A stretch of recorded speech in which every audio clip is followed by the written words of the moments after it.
Hello, welcome back to my channel. Just in case you're new here, my name is Kay and I make videos about happy planner planning and budget planning. Today, I'm going to share my weekend review, and oh boy, what a week it was in my happy planner. Before I head into the week, let me just show you some work that I've done in the front end of my planner. In case you didn't see the video, we set up some tabs. You and I set up some tabs at the end of 2024. Some things that I wanted to do different in my 2025 planner, and loving it, loving it, loving it. Best decisions ever. So the windows and doors exercise I've completed, and this is, I'm a retired marriage and family therapist, and this is an exercise I used to do with some of my clients that I did here at the top of the year with myself about doors and windows exercises. I happen to choose some boundary work with doors, when to open, when to close, using a window to reflect, using a window to address, secret, longing, hope, and using a door for transitions and new beginnings. So I completed that exercise, and we have my bookshelf, which I've started 25 acts, 25 times in 2025. Look at this. I am making progress. So again, really enjoying this as well. I can't wait till I start to see a lot of progress on this. The big picture, it's an active section for me, so I'm adding things here. You're going to see here shortly in my weekly that we've had a difficult week with power here due to the wildfires in California, and that just made me realize how important it is for us to be more self-sufficient here on the property. We do live remotely. We are in a remote area, and it's high risk for fire. So power shutoffs are going to be common for us during, high winds and, if there's any near threat. So yeah, I've kind of, just been really inspired. I feel like becoming more self-sufficient really aligns with some of the goals that I set here in 2025 to live a more simple life. Yeah, so some of the things here that I've added to my list is we are going to be setting up a water reclamation system here on the property. And so feeling like we need to do that. Solar for the house is going to be huge. I don't think I've shared it much here on this channel yet, but when my children were growing up, I owned a hobby farm, and that was called Rose Hills Farm. And that was because I was a master gardener at the time and doing a lot of propagation with some historic roses in the area that I lived. So ended up propagating probably over 100 different historic roses. So yeah, it was called Rose Hill Farm, and love that time.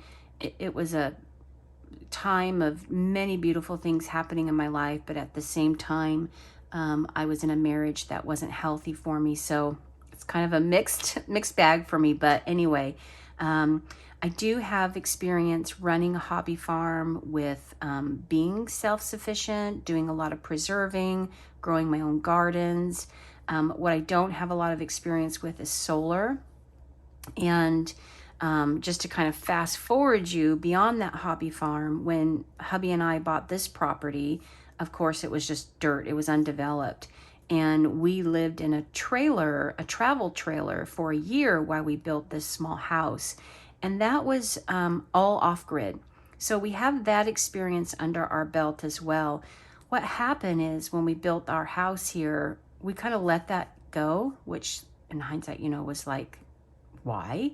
But we did. Thankfully, during this past week, we had one solar generated battery we were able to tap into to keep the essentials going. Essentials, I mean like internet, devices. It's a small battery, so it couldn't run anything like the stove or anything like that.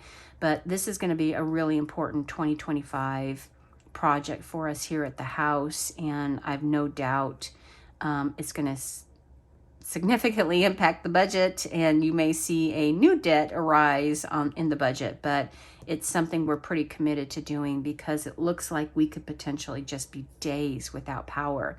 And because we are in a high fire risk area, things like burning wood, gas appliances, those are not allowed against all ordinances here. So we really are 100% reliant on electric or solar.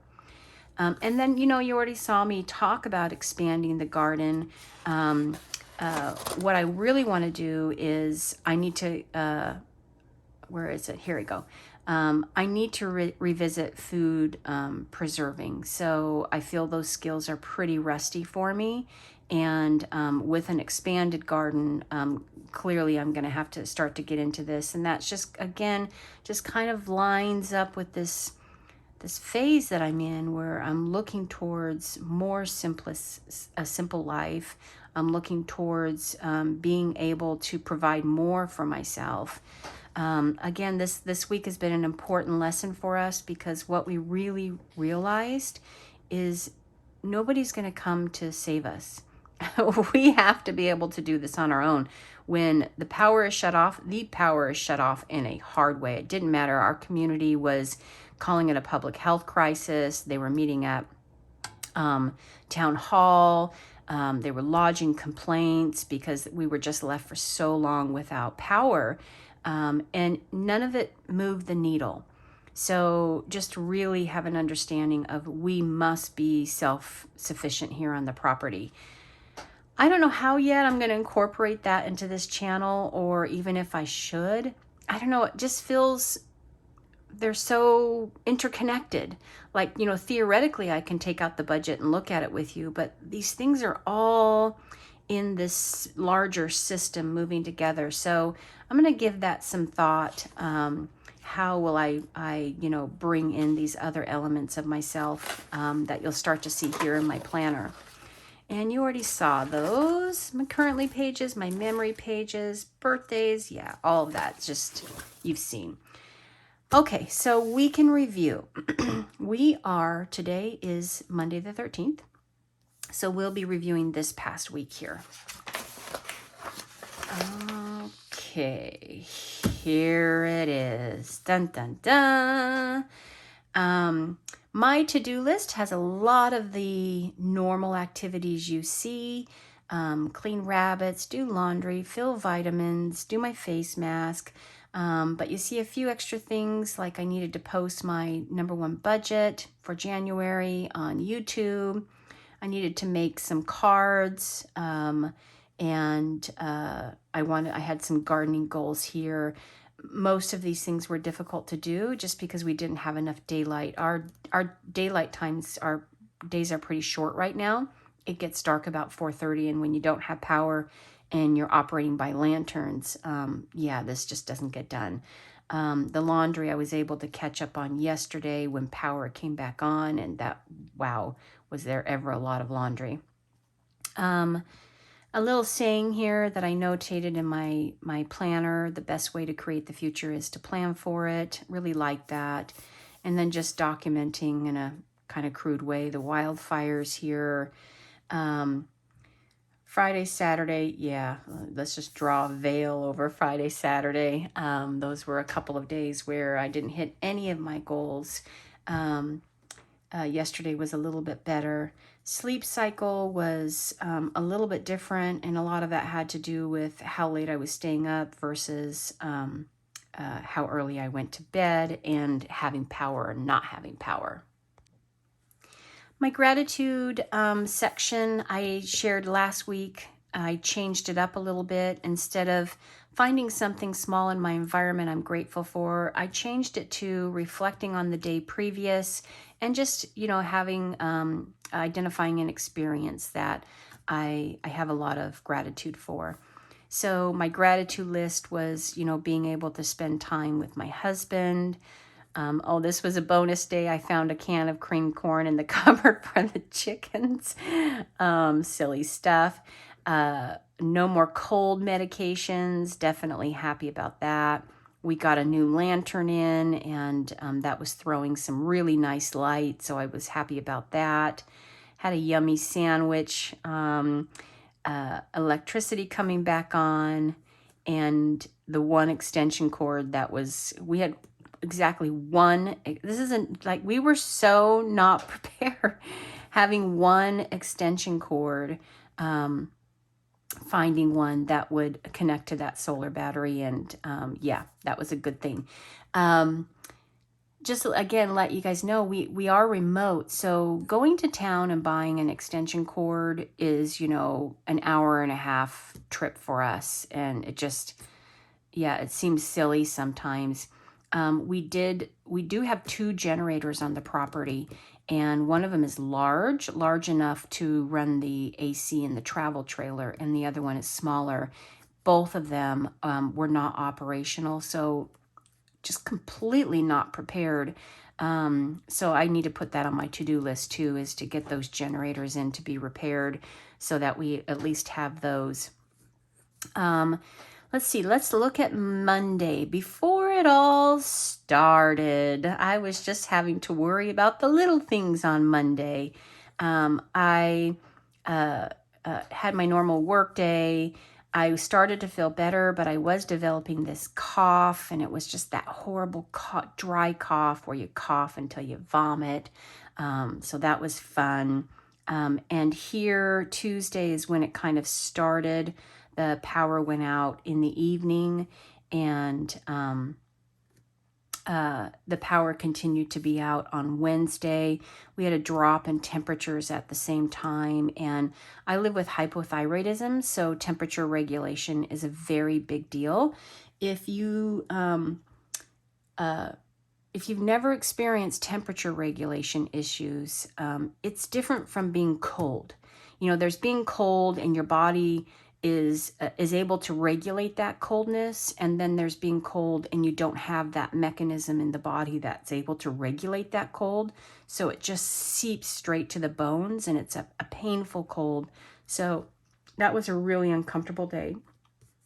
I was working remotely, and I had my laptop connected to that one solar battery. So, and my work was an emergency response as well. My work's been an emergency response all week long. So, beyond these work hours, there's a lot of phone calls and planning and things that we need to do to respond to the wildfires. So there was a lot of off-hour work hours as well. We had a vet visit for our pig Lucy and our goat Quinn, and we were really happy with this vet. This is now the 3rd vet. We just haven't been able to get the answers we're looking for, and the vet right away suspects that Lucy has a tumor.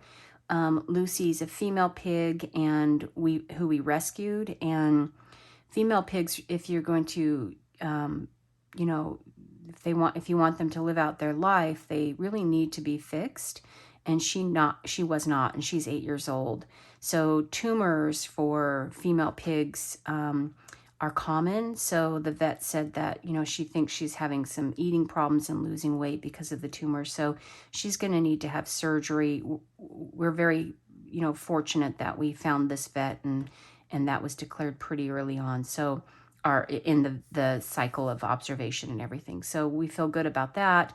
Our Quinny boy has a cough. You know, we lost Gaga, our other goat that we rescued these goats.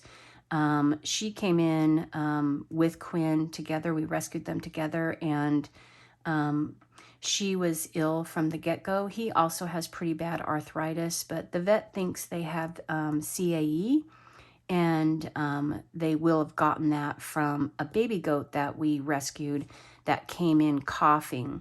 And we first thought she had pneumonia. She was in quarantine, so we were treating her for that, and just the cough didn't go away, and they thought maybe it was an allergy. So after the quarantine period, we allowed her to go in with the other goats, and we think she's CAE positive, and the vet suspected Quinn may be CAE positive. So we did some testing on Quinn. We'll find out.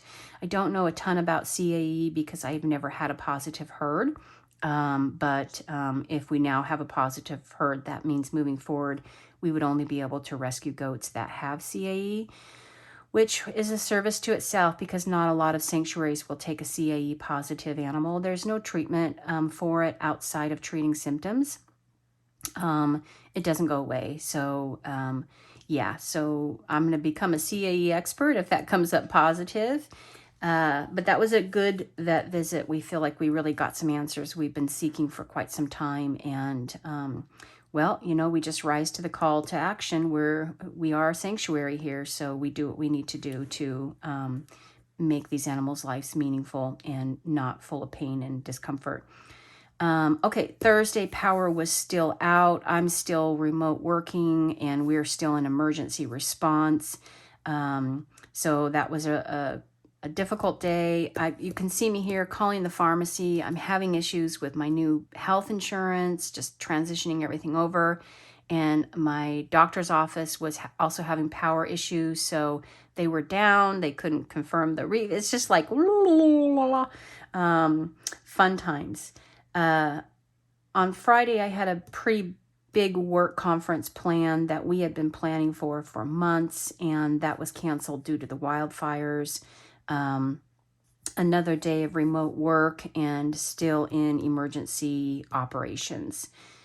Friday, I was out and I was driving by and I saw an estate sale. I found 3 plants. So one of them was pretty big. So hubby had to go back on Saturday morning to pick that up. Our power came on that day at about 4 p.m. And I was so relieved. I was just relieved because I just wanted to get warm, that I didn't care about anything, cooking, laundry, you know, everything was down because I just wanted to get warm. Just cold, constantly cold. So we had a celebration. It was pretty much short-lived because the power went out the next day. And we were anticipating that. So we were somewhat emotionally prepared for it. And I just enjoyed it every hour that it was on. Really appreciated it.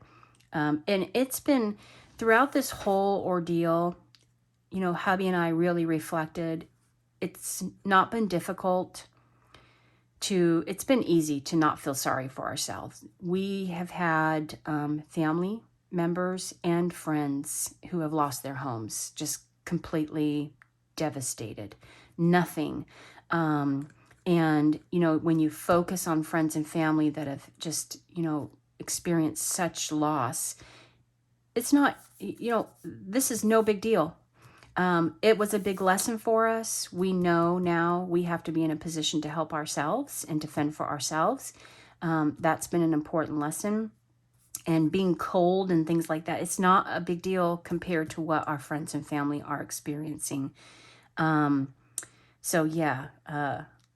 Going back to this, by the way, Tuesday morning was the last day I made coffee, and I heated up my coffee for the leftover Tuesday coffee. I was milking it with a candle. And by the way, it did work.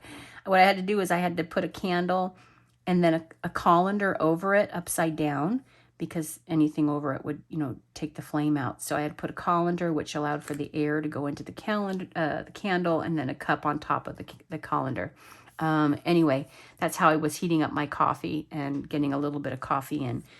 I was just telling my hubby and I, okay, today we can have just a little bit more of the leftover coffee. Okay, just a little bit more of the leftover coffee.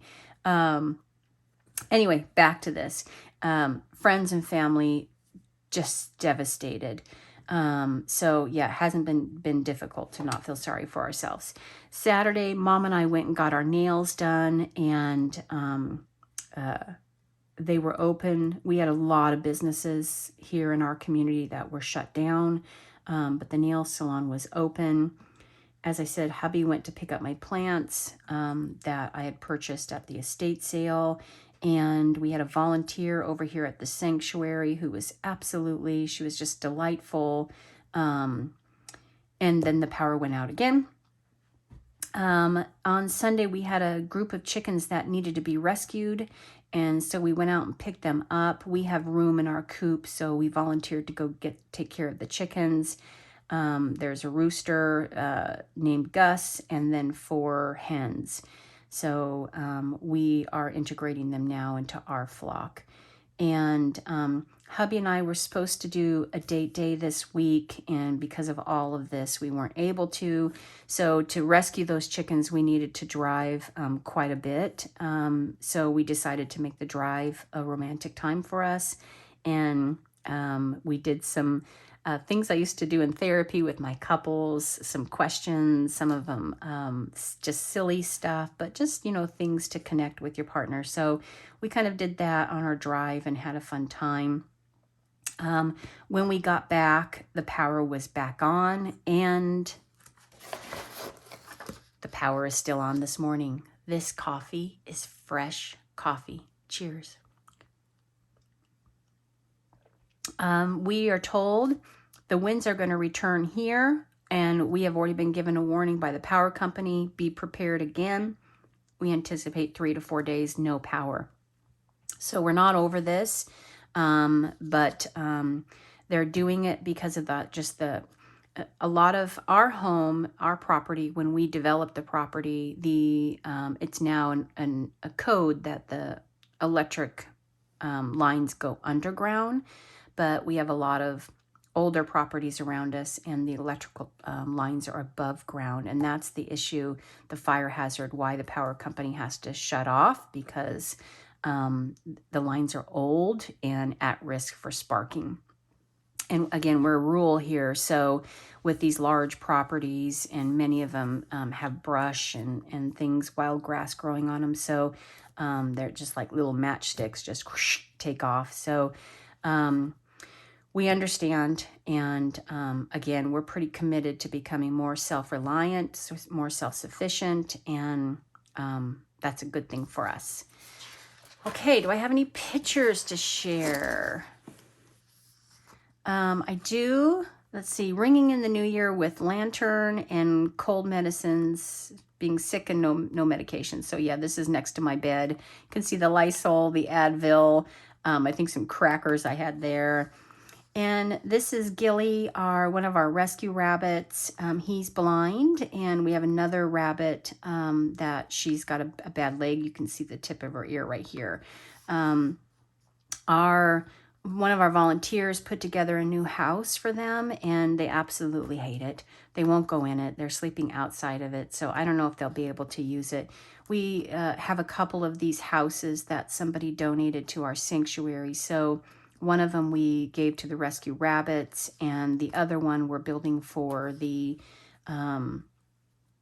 have an area here. I think I've spoken about it before. There's a year-round creek. There is a forested area, and it's a really important corridor to wildlife. So we've kind of called that zone sanctuary, that we won't develop in those lands. But we're going to put another box down there for any little creatures that need some habitat during the winter months. If these rabbits don't start using this one, then we'll put their old one back in, and put this one back out by the creek in the forest area as well for our second habitat. So that's it. That's it. That's my weekend review. I hope that you are doing okay. You have a good week ahead of you, and if you have anybody impacted by by these wildfires, please just know we are praying hard here for them. We have here on our property, we have a lower pasture that we started to develop. A large area of it is graded and ready for building, animal structures. We have offered our property here for anybody leaving the evacuation zones that has animals, especially large animals, which can be really hard to place. So yeah, you may hear in future videos about some people bringing animals here temporarily, but we have offered that to them, as well as lodging in our trailer if anybody needs that. So yeah, you may hear some news here. Please just pray for us that these wildfires are contained, and then it's just going to be years of recovery.